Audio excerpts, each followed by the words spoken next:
جوانی لذت، جوانی نشاط، جوانی تحرک، جوانی شادابی، جوانی تراوت، جوانی همه چیز جوانی. دیگه من یه سال رفتیم به عمره، رئیس کاروان به من گفت که من یه گروهی رو بردم که طواف بکنن، کارم انجام دادم، یه 17 نفر ماندن، شما جورشون بکشید. منم گفتم چشم، خیلی ممنون. و من رفتم به خاطر همین کار که کمک حجاج بکنم. میگه وقتی رفتم که اون 17 نفر ببینم که همه از پنجاه به بالا حوصله ندارن، دست پا ندارن، چشمشون ضعیف، همه همجور افتادن نشستن.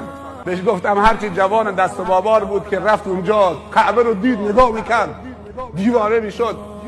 17 تا از کار افتاده. گفت این سهم توست، حالا برو دنبال ویلچر بگرد و دنبال گوری و اونو کول بکن. زیر بغلش گرفتی بازم پاش یاری نمیکنه. بردیم روبروی کعبه، اینطوری میکنه کعبه نمیبینه، یعنی از چشمش لذت دیدن کعبه رو نمیبره. قدر جوانیتون رو بدونید. پیر میخواد لذت از چشمش ببره نمیتونه، میخواد لذت از گوشش ببره نمیتونه، سنگینه. میخواد لذت از پاش ببره نمیتونه. قدر جوانیتون رو بدونید.